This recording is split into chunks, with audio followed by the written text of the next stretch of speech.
Today I'm with Dr. Ant Rice from Granite Belt Integrated Pest Management. Welcome, Ant. Thanks, Mick. Nice to be here. Yeah, and thank you for coming along.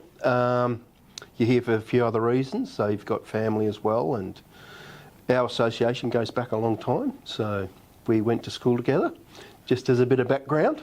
Can you just give us a little bit of info about how your journey started with Integrated Pest Management? I went to uni as a mature age student. I always had a passion for biology. It was always something that was sort of dear to me. And I went in as a mature age student in 1995. I did a PhD in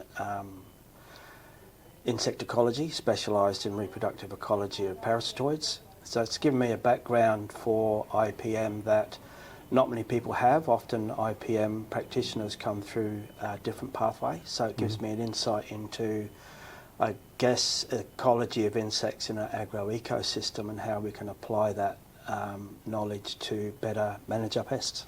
Oh, awesome. Beautiful. So probably what I wanted to talk to today was about what IPM is and then how we can start to integrate it into a program, whether it's a vineyard, an orchard or a farm, you know, the process to start it and then threshold numbers and stuff. So if we could just start with what IPM is. Yep.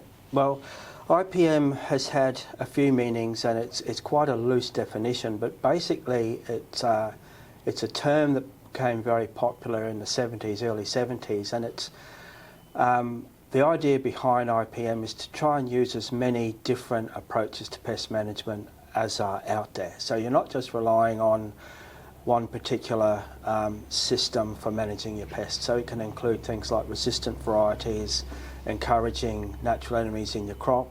It can be minimising your spray regimes, your chemical interventions, that sort of thing. So there's a whole suite of tools that are now available, but one of the issues has been how to get started. So for someone who's very good at growing a particular crop, might be grapes or cabbages or apples, the integrated pest management paradigm has become very complicated.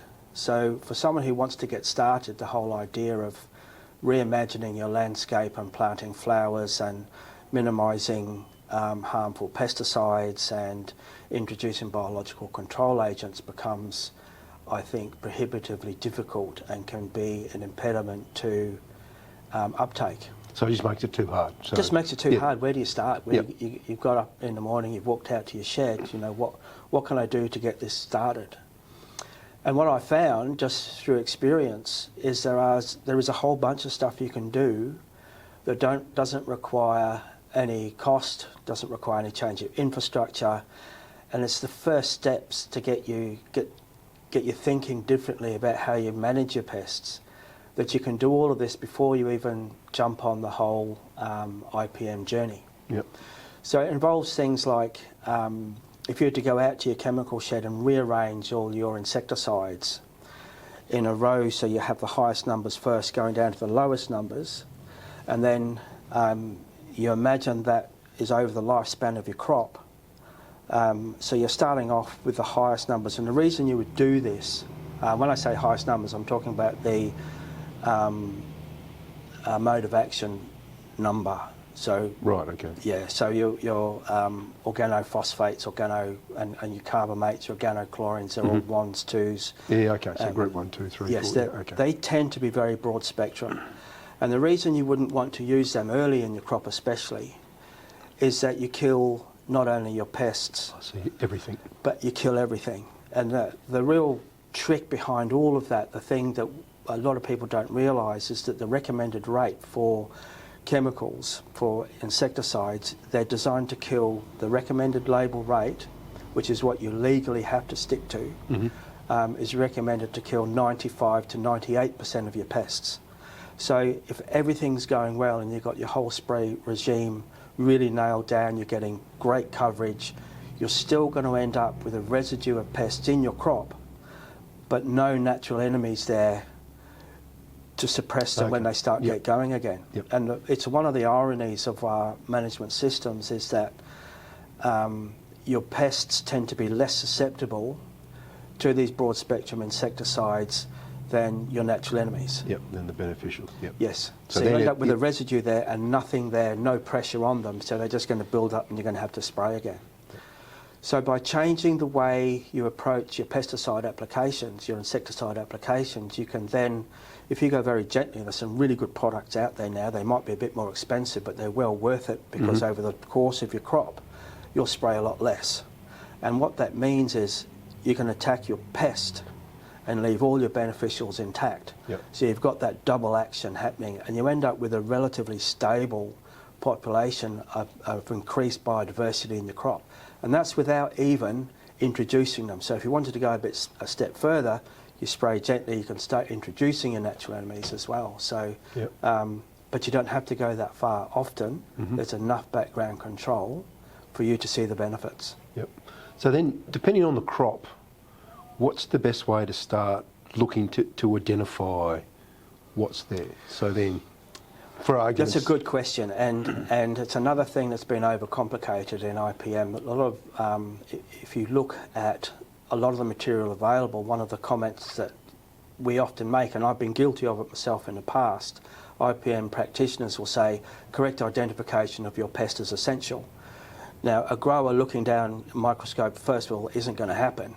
But secondly, how to identify the various strips? It's been overcomplicated.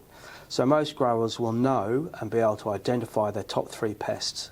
And they're what I recommend that we first start looking at. So if you can develop yourself an IPM program to control, you don't have a lot of fruit fly over here, the same pressures that we have over east. But if you were to look at capsicums, for example, you could say that thrips, mites, fruit flies and probably caterpillars are your number 1 pests, and you can look at them and see them. So they're not small, they're easy identifiable. Most farmers can identify to the required level to get yourself started. Yep. Good. And then I suppose the next question I'd have would be thresholds. So you've got them there. When do you react and when don't you react? You know, like, does it come down to the crop loss, or is it more about, like? There's 2 or 3 different ways you can look at this. They talk about action thresholds and economic thresholds, but basically you want to come up with a number. And I'll just take a step back for a moment here, because thresholds they're a fundamental pillar to a good IPM program. So you're moving away from the fact that I need a clean crop. Yep. You're accepting you've got a little bit of the pest in your crop, but you're not suffering an economic loss. Yep. And what that allows you to do is to have a resource there for your natural enemies to come in. There's a reason for them to be there, so they will start feeding on them. And it's one of the things that always surprises me, that a lot of growers may have had a go at IPM, but by not setting up properly and just missing a spray, for example, that anything can happen. Your tractor breaks down, you go on holidays, you lose your guy who does your spraying, something goes wrong, you miss a spray, and if you're caught up in that insecticide treadmill type regime where you're regularly calendar spraying, you turn around, your pest's gone nuts. And you think, well, every time I stop spraying, this goes nuts. But with a balanced system, a good IPM system, you've got a lot more buffering in that system, and they just naturally suppress, so you don't get that reaction. So the idea of having some pest in your crop is an essential part of setting up a good solid IPM program. So what about issues where you've got a pest that doesn't really have a lot of beneficials that are going to slow it down, you know, like, and there's a few of them? There are a few of them. So how do you then deal with them? Like, it's a good question, and that comes down to an individual approach to developing an IPM program. So we have pests over east that we deal with, things like fruit spotting bug. Yep. It's just a bane. It's a really interesting animal, to be honest. And you can, in some situations, you can suppress it with parasitic wasps. Yep. But in the case up in far north Queensland, where you get boom and bust dry years, those dry years when the bush dries out, they just head out of the bush and into your crop. Very hard to control with IPM, and that's when you revert to chemical insecticides. And the whole idea of IPM is not to stop spraying. any IPM program, you're going to need to spray. Yep. But do it smart and do it only when you need to, and again, work to those thresholds. Yeah, so you think about the consequences of what you're spraying Yes. and then what the effect Yes. will be. Yeah. So yeah, so everything's considered as you go through. Yes. Yeah. Yeah. Okay. Good. Probably I'll just bring you back to two insects that give us a bit of grief here. Mealybug on certain years. So we had a couple of warm years; they weren't a problem. Yep. This last season, they poked their sort of head up a little bit, and then garden weevil. So This is in grapes? yeah, Yeah. just in grapes. Yeah. So garden weevil's really problematic because it's as it comes out as an adult, it can be quite a vigorous feeder, and if it comes Yes. out early, it can do a lot of damage. Yeah. So we've got indoxacarb is what's Yep. mainly used. It's probably the only one that's registered. Yeah, so I don't know what your thoughts on that are, but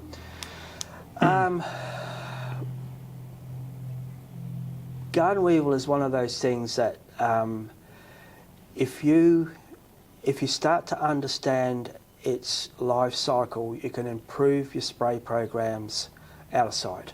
So if you've got the situation where you can develop a program, as we talked about earlier this morning, where you can work out what we call a biofix. So if you were to go out into your vineyard and say, this is my very first adult weevil that I've seen this season, and you'd call that what you call a biofix.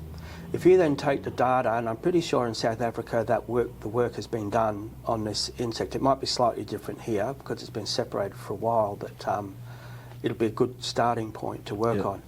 Then you take that developmental data, and what that is all about is the amount of heat units that adult weevil will need to absorb, because they're all ectotherms. They take all their heat energy from the environment. So what that means is that to develop, they need a certain amount of heat units. okay, so that's when they're going to feed and all the rest of it. Yes, start to do everything they do. Yes, so their development and growth all depends on how warm it is, the whole rate of their development. So if you get a few hot days, they will develop a lot quicker.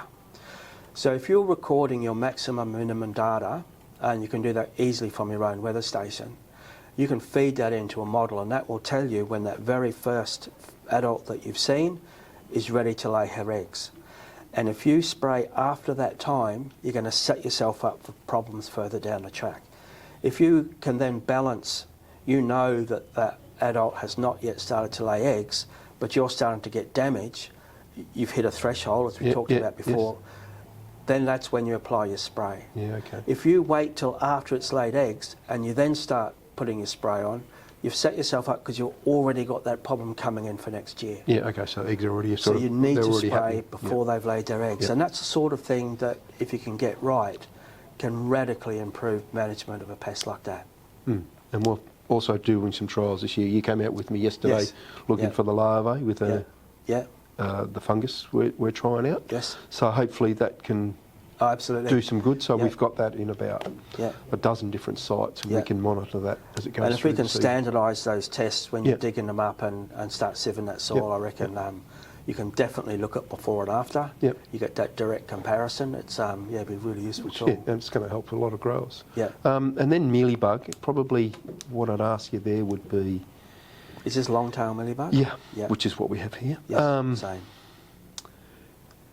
When to introduce beneficials, and if you should spray before you do that, or is that going to depend on numbers and thresholds? It depends on numbers and thresholds, and mealybugs is an interesting one. By the time you've got bunch closure and your mealybugs got in there, almost you can't control them with sprays. Once in the bunch, it's just So if that happens, you really have to rely on natural enemies, and I've controlled them in grapes in Queensland using Cryptolemus. Cryptolemus is a ladybird. Its common name is mealybug destroyer, and that's what it does. All it does, the adults and larvae eat mealybugs. But you introduced as adults or larvae, or combination? Generally, they're introduced as adults, but I've found after talking to Dan at Bugs for Bugs, we've come up with a a system for introducing them as larvae, or bugs for bugs have, and they can provide them in suitable containers that you can release them. Because what that means is they will crawl down into the... So you'd release them on the bunches? Is that what you do? Yeah, every 10, 15 metres so up the road. So you just put the larvae on the bunches and then away they go? They come in a shaker. You can just shake them out, walk along, shake them out. But then you've got It's intensive. It's intensive. Yeah, but you know, the problem is intensive as well, so if it's a good... Well, what we found was that if you can arrange to get most of your workers out there, give everyone a 10, you walk down a road, it's pretty well done. Yep. And ant control is pretty important with those? Ant control is really important, can be a little bit more difficult. I'm not sure what's registered for ant control here in the West. It'd be the same as nationally. So, but there's all sorts of ants to look out for. So anything outside, you can look for trails going from outside the vineyard, and you can control them more conventionally, just to drop the numbers. Yeah. But you've also got issues with some of the native genera like Crematogaster, the cocktail ant is a common name because it raises its tail when you disturb it. Yep. They can be arboreal and they can live in hollow branch. So they're going to be the ones that are going to be in the vine trunks, They're etc. much harder to control because anything you put on the ground, they don't go to. They won't go to. So ant control is really important and should be done regularly. Just keep your ant numbers down. You do find that, once you start controlling your mealybugs, you'll get less ants. Once you start controlling your ants, you get less mealybugs. There's definitely a synergistic relationship with those two. Cool. Good. Thank you very much for your time. No worries. Absolute pleasure. Chat. We could go for a lot longer. Yeah, we could. I'm sure we'll do another one. Days. So, but thanks again. That's no awesome. worries. Absolute pleasure. Good on you. Okay, thank you.